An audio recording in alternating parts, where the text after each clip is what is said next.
ना तेव्हा तर कमीत कमी मौन असलं पाहिजे.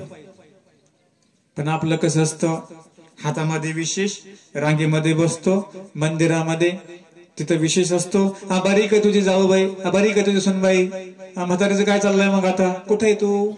मंदिरात. कधी आली तू? कुठे विचारते? मंदिरात. बसले प्रसाद रांगेमध्ये. प्रसाद सेवा करताना लीळा आठवायला पाहिजे. नाही लीळा आठवली तर स्वामींच्या पवित्र वस्त्र सेवा संबंधाची माझा दंडवत एवढं म्हणायचं. जरी काही येत नसेल नाम आठवा, पण बडबड मात्र करायची नसते. आपण बसतो बघा, स्मरणाला बसतो, आणि तुम्ही सगळ्या कुठे भेटता? एक तर धार्मिक कार्यात, नाही तर लग्न कार्यात. एरवी तुम्हाला अजिबात वेळ कोणाकडे जाण्यासाठी नसतो. आणि मग पंक्तीमध्ये म्हणजे बसल्या स्मरणाला स्थानाजवळ की मग तुझी सून बरी का, इकडे स्मरण चालू, रपारप मनी वाढायचे. पिकलंय का, हरभरा कस काय फवारणी केली का, इकडे नाम वाढणं चालू होतं ना. असं याला स्मरण म्हणता येईल? नाही, याला अन्यवार्ता म्हटल्या जाते. 15-20 मिनिटच बसा, पण मौनतेने स्मरण करा. काही बडबड बी चालू आणि स्मरण पण चालू. असं घडता कामा नये. खंतीचा विषय चालला होता की स्वामी त्या गावाला गेले नाही, ते खंतीचे होते. आग्रह घेतला, या राजाने आग्रह घेतला की मला ती गाय पाहिजे.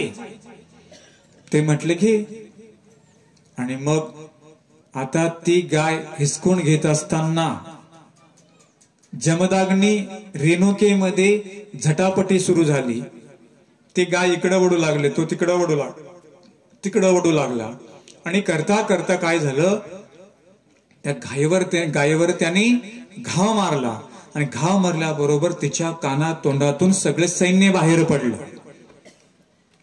जसं सैन्य बाहेर पडलं, सैन्य बाहेर पडल्यानंतर तिथे तुंबळ मारामारी झाली. आणि मग त्या राजाचे सैनिक त्या गायीच्या सैनिकाने मारून टाकले, कारण की गाय होती सामर्थ्यवान. तिथं कोणी शिल्लक राहिलं नाही. राजाला फार मोठा राग आला. राजा म्हणतो, एवढं सगळं नुकसान या दोघांमुळे झालं, या संन्याशामुळे झालं, म्हणून राजा त्यांना तलवार घेऊन मारतो. कुणाला मारतो? त्या गायीला पण मारतो. आता गाय रक्ताच्या थरोळ्यामध्ये पडलेली असते. गायीला वाचवता वाचवता जमदाग्नीमध्ये पडतात, त्याला तलवारीचे घाव लावतात, तो सुद्धा रक्ताच्या थरोळ्यामध्ये पडतो. त्याला वाचवता वाचवता रेणुका तिथे जाते, ती सुद्धा त्याला घाव लागतात. गाय मेली, ऋषी मेला, आता स्त्री पण मरते आहे. ऐसा टुकटुकीत असे, म्हणजे जेव्हा ती आरोळ्या मारते की धाव परशुराम आई, आता माझा अंतकाळ जवळ आलेला आहे. आणि परशुराम महादेवाकडे विद्या शिकत होते. महादेवाने सांगितलं, जा, तुझे आई वडील अडचणीमध्ये आहेत.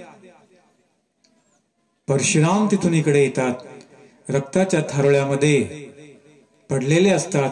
आणि मग रक्ताच्या थारोळ्यामध्ये पडले असताना शेवटचा श्वास चालू असतो रेणुकेचा.